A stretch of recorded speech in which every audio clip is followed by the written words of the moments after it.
가정의 전체를 가족 치료하게 되는 경우도 있는데, 가족 치료할 때는 그 3단계를 반드시 거치게 되어 있어요.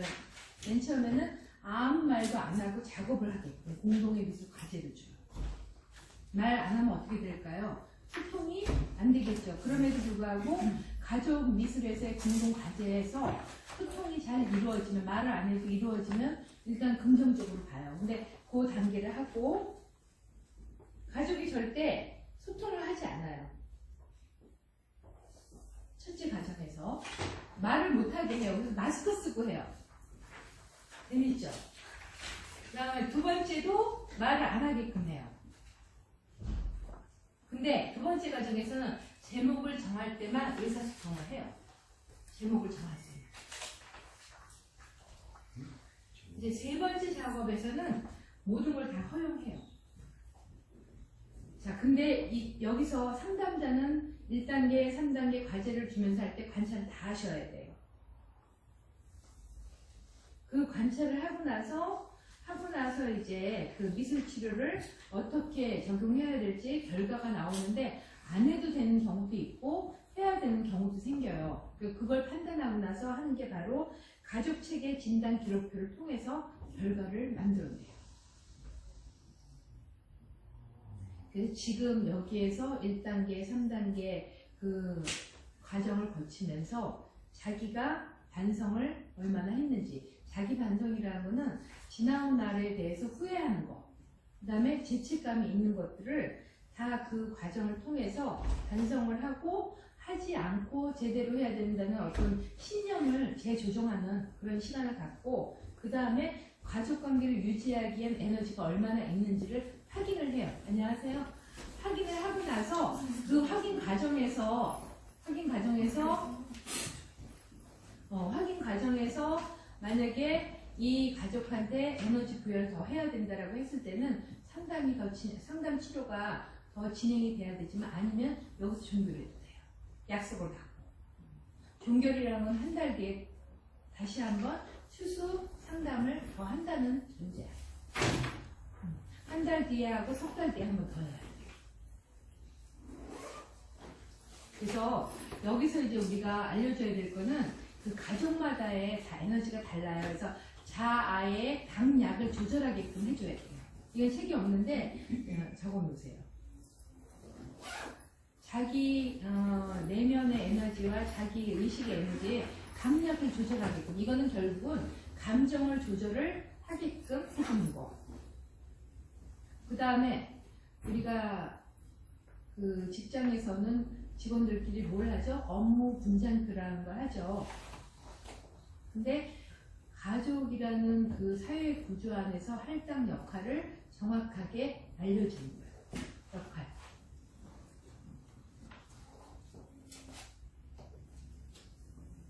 그랬을 때 행동의 형태는 어떻게 해야 되는지도 상담자가 알려주게 되어 있어요. 가족은 다 지위가 달라요. 아빠도 있고 엄마도 있고 자식도 있고 때로는 할머니도 있고 뭐 어떨 땐 고모 삼촌도 같이 사는 경우도 있죠. 그래서 그 사람들이 어떤 역할을 어떻게 해야 되는지를 알려줘야 돼요. 상담자가. 기준이 있어요. 행동의 형태에서도 기준을 알려줘야 되고, 그리고 이제 의사소통을 어떻게 해야 되는지도 알려줘야 돼요. 자, 이거 쓰세요. 자아의 강약을 조절할 줄 알아야 되고, 첫 번째. 그 다음에 자기한테 부여된 역할을 할 수 있도록 얘기해줘야 되고, 세 번째는 역할에 대한 행동 형태를 알려줘야 돼요. 역할 뭐지 좀 다시. 역할. 그 다음에 역할의 행동 형태를 알려줘야 돼요. 그걸 모르는 경우가 있어요. 왜냐하면 경험을 안 했기 때문에. 자, 그리고 이런 행동을 잘하고 형태를 잘 유지하기 위해서는 의사소통 유형이 어떤 유형으로 가야 되는지를 알려줘야 돼요. 그 3번을 네. 3번에 대해서요? 역할에 대한 그렇죠. 네, 그거 예를 한번 예를 들면 이제 가족이에요. 조부모까지 있다고 했을 때 이제 우리가 대부분은 조부모들은 일을 안 하지만 가정이 움직이려면 아빠 엄마가 일을 할 때는 업무 분장이 필요해요. 직장 생활하고 견주어서 봤을 때. 그러면 아이들한테 임무가 부여돼야 돼요. 뭐 예를 들면 청소기를 돌린다든지 쓰레기통을 비운다든지 재활용을 한다든지 그랬을 때 그 행동의 형태를 그러니까 내가 시켜서 하는 게 아니라 스스로 할 수 있게.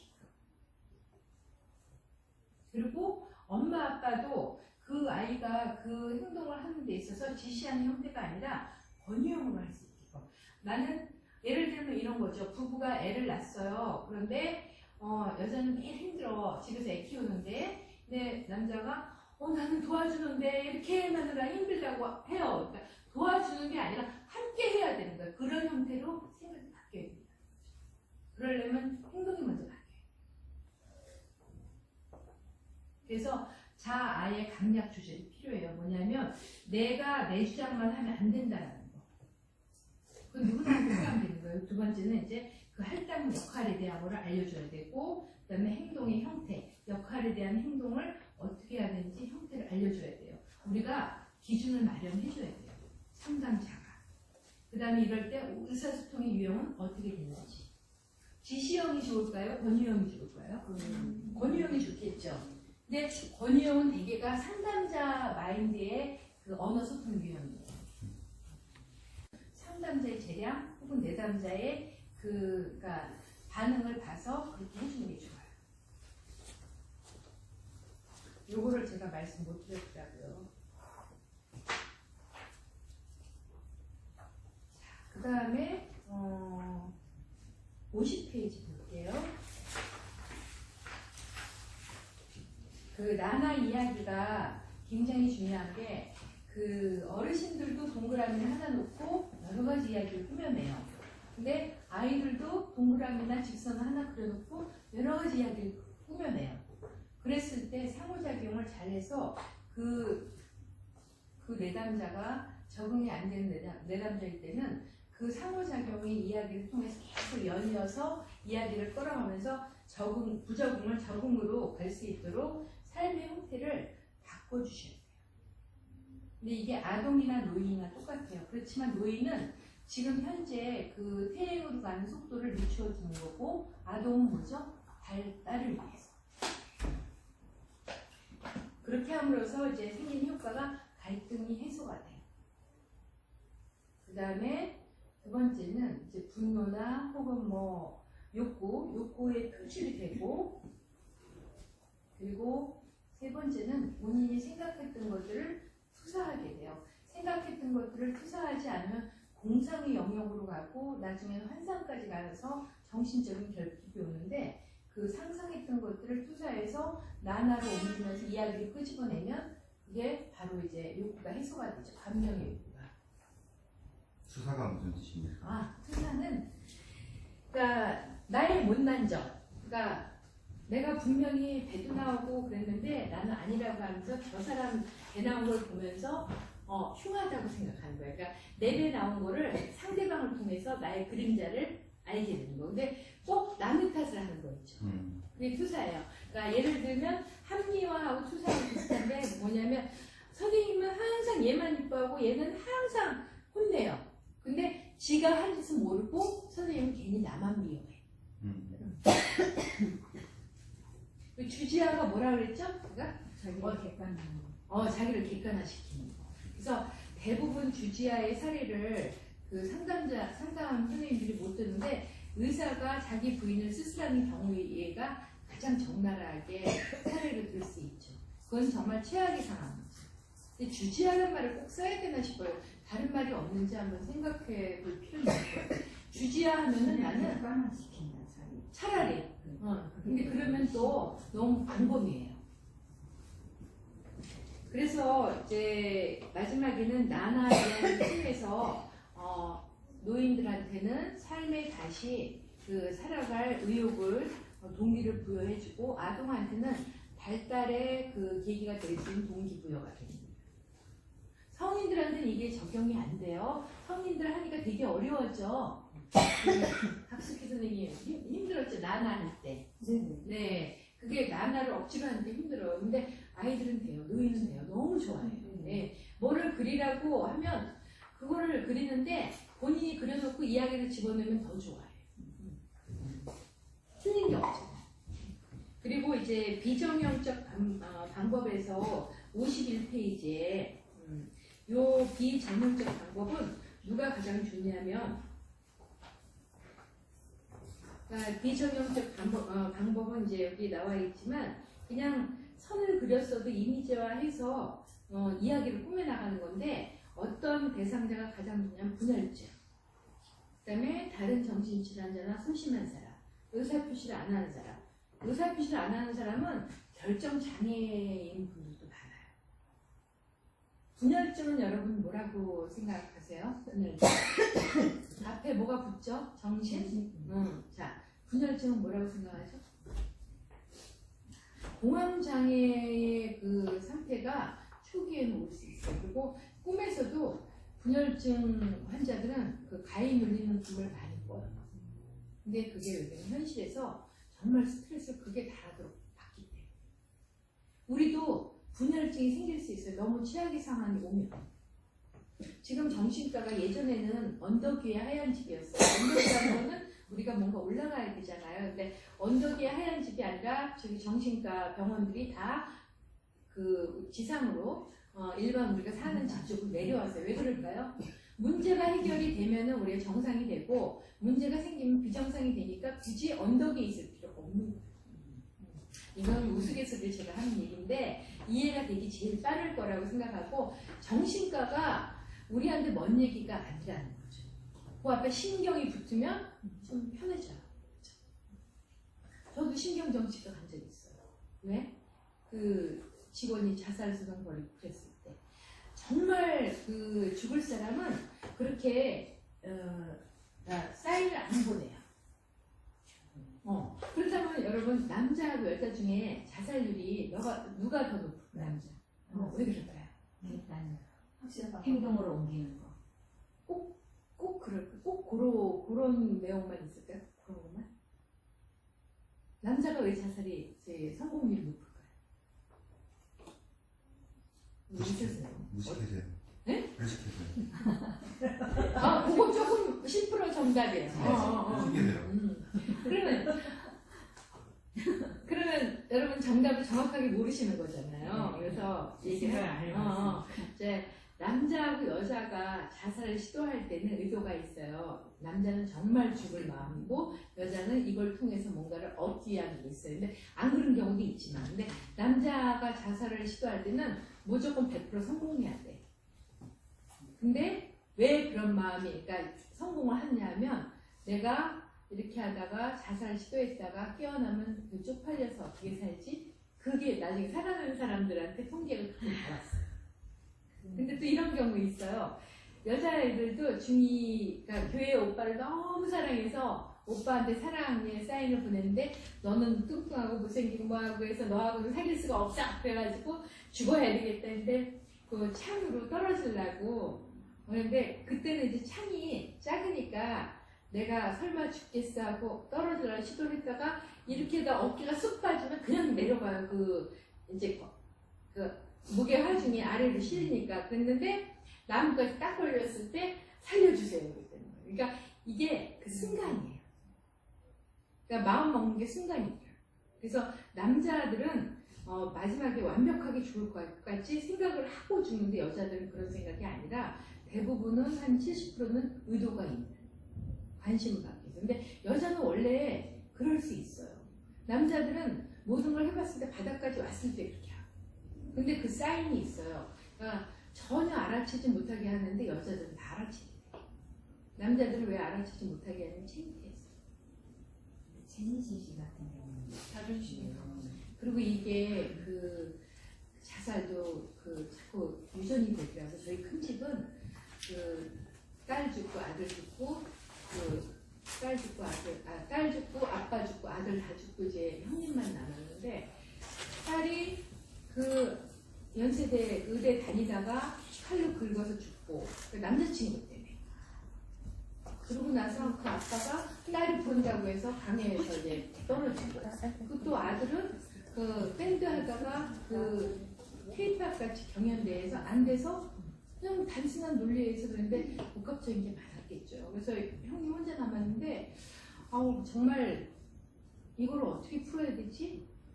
저한테 상담 의뢰를 했는데 이중관계를 안 된다고 하고 다른 데를 소개를 해줬어요. 근데 그때 그것도 서운했는지 그 장사 치를 때 저한테 동서가 그것만 받아줬어도 되지 않았는데 저는 이제 또 그때 상담자로서의 그 윤리 강령을 굉장히 10년 전 얘기입니다. 그랬는데 그때 조금 제가 융통성 있게 했으면 좋았을 거 하는 후회가 들더라고요. 그러니까 상황에 맞게 하시면 되고 법적인 걸 따지지 말고 그때 너무 후회가 됐어요. 걔 하나만 잘 잡았어. 그래서 시초가 가장 중요해요. 그 사인이 있어요.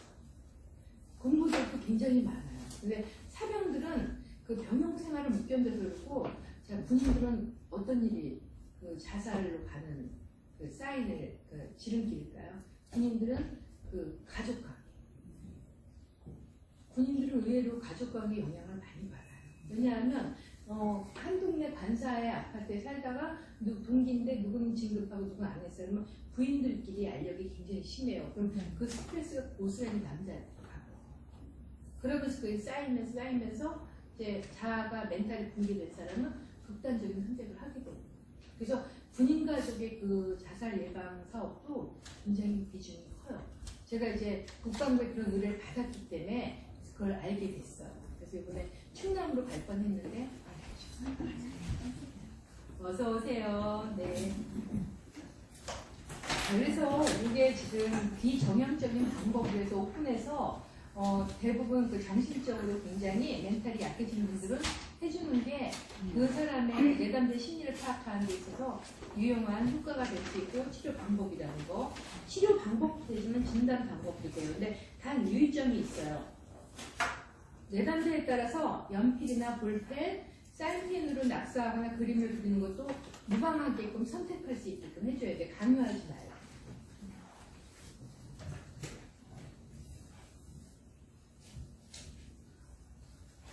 그 다음에 이제 계란화 동그라 이거는 사실은 잘 쓰진 않아요. 그렇지만 알고는 계셔야 되니까 말씀을 드릴게요.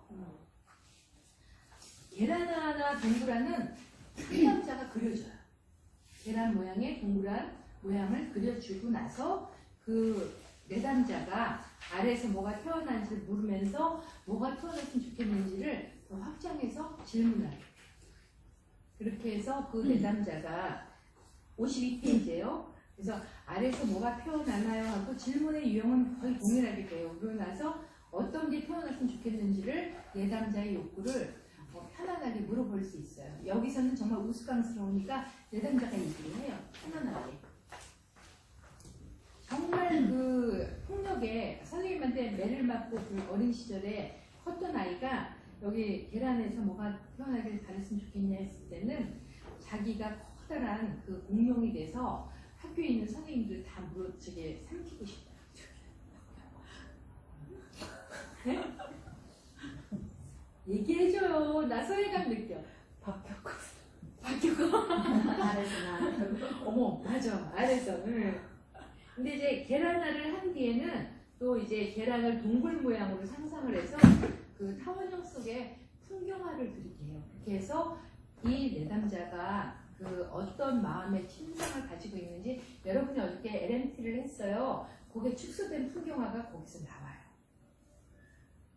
이 계란화는 반드시 계란 사이즈로 할 필요 없어요. A4 사이즈 크게 해줄 수도 있고 오히려 더 크게도 해줄 수 있어요. 타조알이 될 수도 있고 공룡알이 될 수도 있어요. 그러니까 계란이라고 말하지 말고 애들이 좋아하는 공룡알, 뭐 타조알 혹은 여러 가지 알을 얘기해도 돼요. 근데 메추리알 같은 거는 그릴 수가 없으니까 얘기하시면 안 돼요. 그리고 계란화와 동그라는 항상 53페이지 첫 번째 줄에 상담자가, 치료자가 도화지에 타원형을 그려줘야 돼요. 그래서 그 그려준 그 선 안에서 내담자가 굉장히 편안해요. 그리면서. 하얀 백지를, 거대한 백지를 이렇게 딱 들이대면 두려워해요. 두렵죠? 왜 두려워요? 스트레스 스트레스? 응. 스트레스 받을 수도 있는데 일단 하얀 백지 받으면 여기를 다 채워야 된다는 강박이 생긴대요. 그래서 일단은 그 쪽지 시험에 쪽지 사이즈로 제공했다가 A4했다가 제가 나중엔 아주 과감하게 A3를 제공한 거예요. 그때는 부담스러워하지 않으시더라고요. 그러더라고요. 꽉꽉 채워서. 자, 이제 감정 차트. 감정 차트를 만드는 이유는 그 두 번째 주제 불편한 감정을 확인하는 거예요.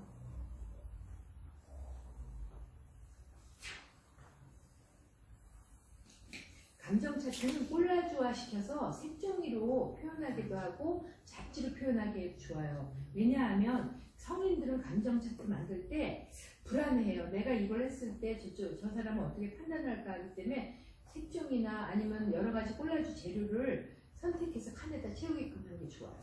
그러면 알 수 있어요. 사포나 혹은 뭐 거꾸러운 거 혹은 뭐 날카로운 거 푸근한 걸 했을 때 이 사람의 감정이 어떤지를 여러분이 확인할 수 있는데 특히 갈색의 색종이에 풀 같은 솜을 붙였을 때는 이 사람이 무력감이 심하고 우울감이 있다라고 확인할 수 있어요.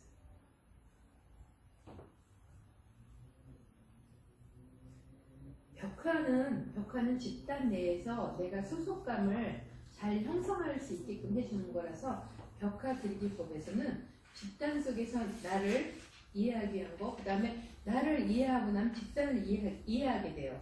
그 다음에 이제 생겨지는 게 협동심, 공동체 의식. 요거는 단체로 하기 때문에 그 거부감이 적고 편하네요. 왜냐하면 내가 살짝 못해도 옆에 친구가 잘할 거니까 그런 의존성도 생기면서 스스로가 같이 화합을 하게 돼요. 협동하게 돼요. 벽화 그리기법도 있지만 사포화도 굉장히 재미있는 진단법이에요.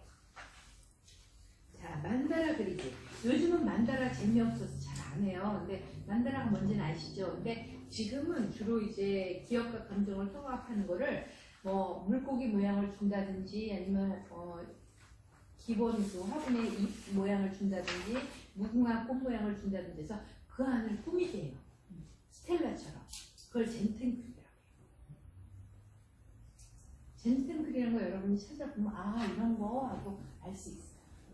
선묘화랑 똑같고 극사실주의인데 선의 패턴을 반복적으로 하면서 이미지를 더 부각시키는 그런 모습이라서 만다라가 훨씬 더 신선하고 재밌어요.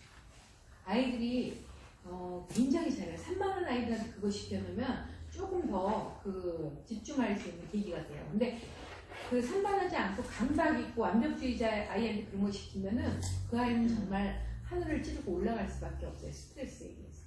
그 아이는 시키면 안 돼요. 성인도 그런 사람 시키면 안 돼요. 그리고 노인도 안 돼요. 왜 그럴까요? 선이 튀어나가서 실패하거나 그러면 보기 싫으면 좌절하기 때문에. 자, 그 다음 페이지 54페이지는 생활에서는 다시 그러니까 내가 살아온 것들에 대한 것들을 뒤돌아보고 자신을 발견하고 다시 재통합할 수 있는 느낄 수 있는 계기를 주기 때문에 자신을 발견하고 느낄 수 있게 하는 게 바로 생활선 그리기예요. 생활선 그리기는 되게 그 뻐꾸기 증후군이라고 해서 뻐꾸기 둥지 증후군인가? 왜 부모들이 자식을 한참 키워놨다가 유학 보내거나 그랬을 때 그 홀로 된 그 마음, 그 공허한 마음을 생활선 그리기를 통해서 다시 자기 삶을 재통합하는 기회를 갖기 때문에 그런 분들한테, 그런 내담자들한테 치료 그 기법으로 사용하기가 좋아요. 진단 기법으로도 가능해요. 그래서 자족성보다는 이제 공허감을 다시 한번 재조정하게끔. 그러니까 내가 이랬기 때문에 이런 거지 결코 이게 나가 아니라는 거를 깨닫게 되는 거예요. 깨닫고 나면은 어떻게 해야 될지를 또 만들게 돼요. 설계. 이 생활선 그리기는 굉장히 재밌어요. 색깔 따라서도 할 수가 있어요. 근데 그 색깔이 변하는 게 언제냐면 내가 그 무력감, 공허감을 느꼈던 그 시기가 색깔이 역동이 가장 크고 색의 변화가 크게 나타나죠. 그 다음에 결정장애인 사람은 자기 표현 못해요. 밥 먹으러 갈까 뭐 먹을까 아무거나. 그래서 골라봐. 정말 못 고르겠어. 아무거나. 거기서부터 자기 표현을 못하는 걸로 이제 점점 더 나락으로 가죠. 왜냐하면 내가 그걸 골랐다고 해서 내가 월급이 오르는 것도 아니고 영향이 없어. 그러니까 관심이 없는 거예요. 근데 그게 자기 표현하기에 그 감소하는 효과로서 최고의 일의 조건이에요. 아무거나. 메뉴에 아무거나 없어요. 근데 어떤 그 통영의 어디 음식점이 아무거나라는 메뉴가 있더라고요. 그래서 아무거나 있으면 아무거나 주인장 마음이야. 크림 걸면 안 돼. 재밌는 말이죠. 아무거나. 근데 그게 우리가 살아가면서 귀찮음이 생기니까 그러는데 이게 바로 결정 장애를 만드는 하나의 시초래요. 그러니까 자기 표현하기도 자아 정체감을 확립시키는데 굉장히 도움이 됩니다. 자아 정체감은 부정적인 게 아니라 긍정이에요. 그리고 자기 평면도 그리기도 해보셨죠? 자, 그래서 과거에 이제 나한테 영향을 끼친 사람 혹은 구조화된 어떤 다락방 이런 걸 통해서 아 내가 이런 때 이런 게 있었지 이럴 때 이랬었는데 왜 이럴까 하고 지금의 생활과 과거의 그때 그 나의 그 생활상을 보면서 지금 있는 갈등을 최소화시킬 수 있다는 거예요. 그래서 영향을 끼친 사람 혹은 성격 형성 등을 그걸 통해서 발견하고 부적응 행동 혹은 지금 이제 나의 그 행동에 대한 것들을 재인식을 하고 새로운 각본을 짜게 되는데 도움을 많이 준다. 추상화는 그림 그리는 데 있어서 굉장히 부담감이 있잖아. 근데 추상화 자체가 부담이에요. 말이. 그죠? 저는 추상화를 그리는데 야 이거를 부담이 있거나 두려움을 갖는 성인에게 내가 만든 게 아닌데 이렇게 한다? 추상화는 정말 어려운데 저는 이제 그 전공자니까 저도 제 틀에 갇혀서 그런데 이런 개념의 추상화는 그냥 자기 마음을 표현하는 거예요. 선이든 면이든. 근데 이럴 때 추상화 그릴 때 오브제를 사용해서 붙이거나 하게끔 하는 것도 굉장히 좋아요.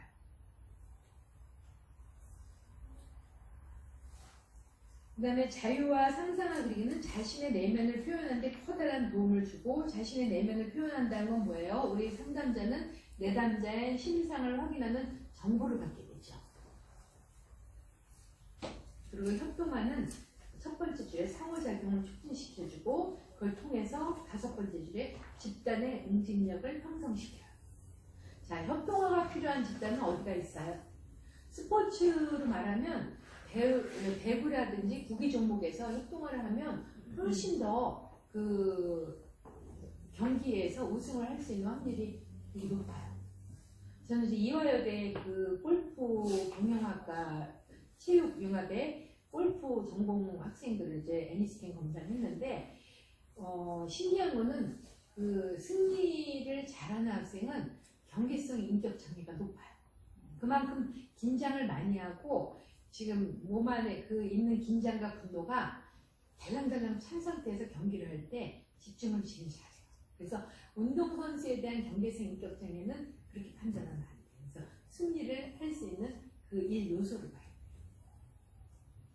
제 이제 지도교수 원영준 골프 선수, 골프 교수님인데 그분이 이제 여가 경영학을 하면서 이제 그 운동선수들의 그러니까 승리 혹은 뭐 심적인 거 부담을 덜어주기 위해서 이걸 좀 하자 해서 1년을 했는데 그런 효과가 나오더라고요. 그래서 이승현 골프 선수가 2번 승리를 했는데 경계성 인격장이 제일 높았어요. 그리고 제일 점수가 낮았는데 그게 하나도 없어요. 결국은 승리에 대한 승부욕이 있는 친구가 강할수록.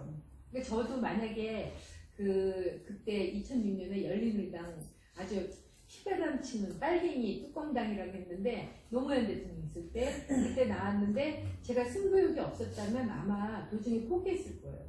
저보고 빨갱이라고 그 물컵으로도 얼굴 그러니까 물컵에 있는 물을 얼굴에 그래서 돌아서면서 에휴 네가 그러니까 평생 이 짓을 살아 이제 마음속으로는 그러고 나도 웃으면서 나왔죠. 정말 그때 상황은 사람이 이렇게까지 악할 수 있나? 그런 상황까지. 그러니까 아무도 안 보는 데서 많이 울었죠. 근데 이것도 또한 나를 강하게 하는 과정이구나 그런 생각이 들었어요. 그때는 정말 화가 났지만. 근데 중간에 그만두는 게 너무 정말 창피한 거예요. 그래서 끝까지 갑니다. 끝까지 하고 그날 밤에 정말 그 동기들하고 술을 잔뜩 먹고 새벽 4시에 자려고 했더니 당선증 받으러 그래서 술 냄새가 퍽 나는 데서 갔는데 정말 그때 그 공무원이 어쩌면 그렇게 냄새가 많이 나면서 안 되는 줄 알고 그랬다고 그랬더니 저도 안 되는 줄 알았어요. 그러더라고요. 그래서 봐요. 그러니까 술을 풀 수밖에 없지. 그런데 그때 정말 내 관리가 안 된 게 그때가 항상 치욕의 한 장면으로 남아요. 아, 그때 사진인데 얼굴이 정말 부어가지고 틱틱 부어서 터지기 일보 직전. 아, 참. 그래서 운동선수나 뭐든지 그 승부욕이 있어야 경기에서 우승할 수 있는 그러니까 확률이 있기 때문에 경기성 인격 장애를 보시면 돼요. 여기 항목에도 있어요. 그래서 그거는 어떤 그 인격의 장애를 보지 말고 직업이 운동선수일 때는 그렇게 봐줘야 돼요. 그거 하나만큼 표시를 해놓으세요. 메모를 하든지. 왜냐면 이거는 상용화된 이론이 아니라서. 그리고 제 56페이지는 4번만 기억하시면 돼요. 4번은 성인하고 꼬리 뒷당기가 성인하고 똑같다. 성인애들이 모두 똑같다.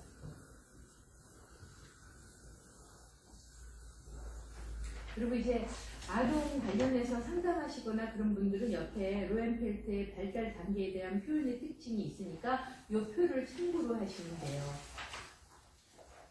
다음 페이지 연이어서 있고요. 그래서 왜 주요 특징을 표시를 했냐면 여러분이 하시면서 이 특징을 좀 알아봐야 되는데 모를 때는 이걸 비교해서 확인이 가능하다는 거.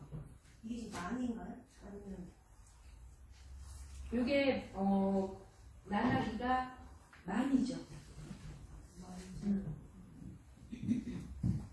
만 2세면 영악이 마지막 날. 그러니까 0, 1, 2에서 영유아기가 만 2세까지잖아요. 그러니까 4살이라고 말할 수 있어요. 근데 여자아이들은 되게 빨라요. 남자아이들 기준하고 여자아이 기준하고 굉장히 폭이 낙차가 크기 때문에 중간에서 기준한 거니까 딸을 가진 부모 볼 때는 우리 딸은 이거보다 더 하는데 그런 생각이 들 수 있어요. 그래서 우리가 그러니까 학습의 평준화가 하향이라서 문제가 되는 거예요. 평준화는 항상 하향이에요. 그냥 중간치를 잡아야 됩니다. 자, 그리고 62페이지. 이 씨앗으로 얼굴 만들기는 치매 초기나 치매 중기의 그 어르신들한테도 굉장히 좋은 작업 활동이에요.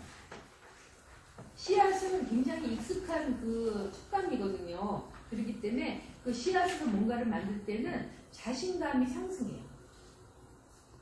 아동들은 소근육 활동을 더 상승시킬 수 있어요. 그리고 씨앗으로 얼굴 만들기를 옮길 때도 젓가락으로 할 수 있게 하면 더 좋아요. 어려운 얘기죠. 근데 젓가락으로 해서 만약에 이제 10번을 젓가락에서 7번 했다면 스티커 한 장씩 손등에 붙여주면 되게 신나해요. 10개를 쪼리퐁 하나랑 바꿀 수 있다. 그러면 굉장히 좋아요. 그리고 항상 강화와 보상, 보상과 그 강화가 들어가야지 안 그러면 그 발달이나 유지를 하는 데 있어서 진전이 없어요. 항상 그 보상물이 들어가는 게 효과가 커요. 보상물은 그 또래 아니면 그 대상의 계층에서 가장 좋아하는 건데 가장 저렴하면서도 좋아하고 입으로 들어가는 거. 바로 만족을 할 수 있는 건 구강으로 만족하는 게 가장 커요. 자, 그리고 신체 본뜨기는 대부분은 이렇게 해요. 대부분은 애들이 바닥에 누워있으면 전지를 깔아놓은 상태에서 친구들이 혹은 또래가 선을 그어가지고 8번의 신체 본뜨기는 색연필이든지 날카롭지 않은 걸로 해서 선을 그려줘요. 날카로운 걸로 하면 누워서 있는 그 본뜨기의 모델이 되는 아이가 다칠 수가 있어요. 재미있어서 한번 찔러봐요. 그렇기 때문에 절대로 그러면 안 돼요. 색연필이 가장 좋아요. 그리고 이제 아동의 실루엣을 그리고 난 다음에는 눈, 코 이런 것들 하는데 저는 그렇게 안 하고 아동의 키가 또래하고 거의 맞기 때문에 벽면에 전지를 붙여주고 잘 그렸어요. 애들은 누워있는 그림보다 벽면에 전지 붙이고 낙서하는 거 되게 좋아하기 때문에. 그래서 여기다 이렇게 그려서 딱 하면은 여기 이제 어떤 친구가 있으면 옆에 또 붙어봐 그러면은 이 친구하고 친한 친구가 붙지 절대로 싫은 사람은 안 붙어요. 그래서 서로 간의 그 밀착도를 더 알 수가 있어요. 그 다음에 골판치로 꾸미기는 소근육 운동도 향상될 수 있기 때문에 아동과 노인 다 가능하고요. 구성력도 향상되고, 그 다음에 작품의 성취도가 되게 높아요. 조금만 골판지는 조금만 이렇게 변화를 줘도 작품의 완성도가 굉장히 높아요.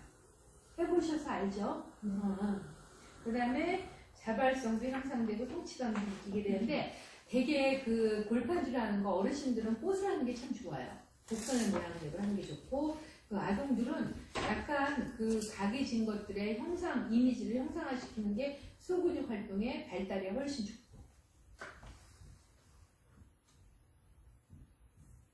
석고붕대는 잘 이제 어린 연령한테는 잘 안 쓰는데, 그 조금 할 수 있는 연령, 그래서 안전 교육을 시키고 했을 때 그 신체 인식이나 창의력 향상에는 도움을 주고 있어야 되는데, 이 손을 뺄 때 빨리 뺄 수 있도록 해줘야 돼. 약간 조금만 시간이 가도 열이 올라요.